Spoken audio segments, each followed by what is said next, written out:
When I was growing up, my granddaddy always used to say, no news must be good news because bad news travels fast. Well, these days it feels like it's traveling at breakneck speed.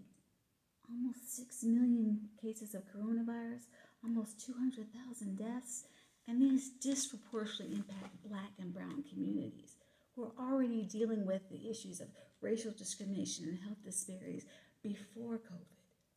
But there's another virus that's disproportionately impacting Black, brown, and poor communities: the virus of illiteracy, the inability to read and write, and the virus of semi-literacy, meaning I can write my name, but I probably can't fill out a job application.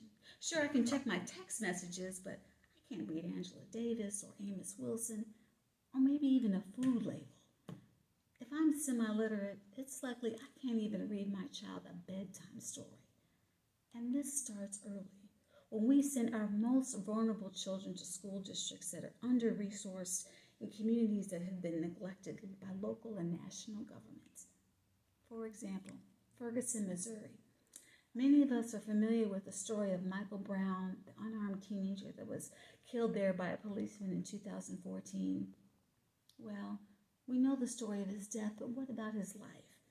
The fact that every year from the time he started kindergarten until the time he graduated high school, he attended a failing school. In fact, his school district was so pitiful that his junior year of high school, they lost their accreditation. Well, a school district without accreditation is like a school bus without gas. It can have all the children on board, but it's not going to move forward. And last year, our nation's report card showed us dismal results. Only 1 out of 3 children is considered proficient reader at the 4th grade, the 8th grade, or the 12th grade level. And these weak readers don't automatically, magically become wonderful readers when they reach 18. That's probably why in America today, 1 out of 5 adults is considered functionally illiterate. Almost as if Black, brown, and poor children are being cycled through schools, but the reality of a living wage may not be in their future. And yes, I'm familiar with this trend of using justice as a landscape. The health oasis, the medical oasis, the food desert. But I'm not talking about a food desert. I'm talking about an educational apartheid zone. Apartheid, that's how critical this issue is. And this is not an inner city issue or a rural issue. This is a national issue with national implications. I mean, how does a struggling reader know to fill out a census form or a ballot? The virus of illiteracy is serious, and it requires a systematic approach with a method that is proven to be effective. And for that, we might just have to take a page out of Cuba's playbook. Yes, Cuba. 1950s Cuba, their literacy situation was similar to what we have today in terms of the numbers.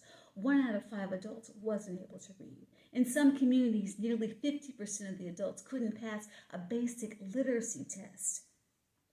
But in 1961, revolutionary Cuba, it started a plan and initiative to make sure every adult was able to read and write with the goal of reaching 1 million adults. And 300,000 children and adults, young, old, from all walks of life, became literacy teachers. They served, and in that span of time, almost 700,000 people learned to read.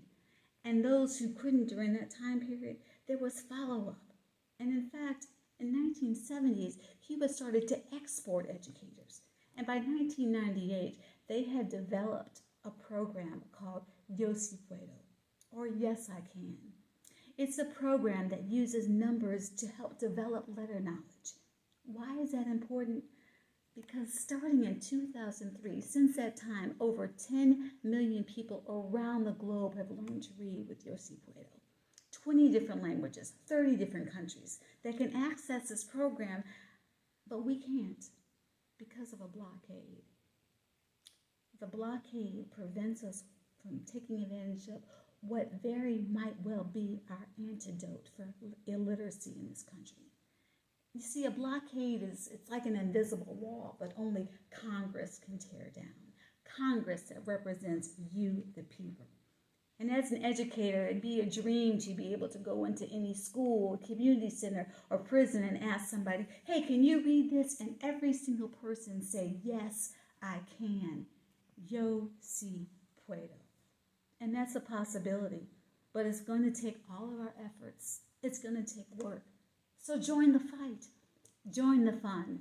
This Sunday, Silvio Rodriguez will be talking through, in his own words, about what his experience was like being a literacy teacher in 1961. Hot House Global and the Literacy Project have teamed up to premiere this film about Silvio that's going to be accompanied by musical artists from around the world paying tribute to Silvio, the artist, the humanitarian, and the activist. And we're going to be talking about ways to end the blockade, so maybe one day we can consider having Yo si puedo here as a way to combat the virus. I mean, let's not wait until we're on a ventilator to learn about Cuba's cures. And Sunday, come ready to dance. Come ready to laugh little, learn a lot. I mean, hey, it's Hot House. We don't just do music. We're a movement.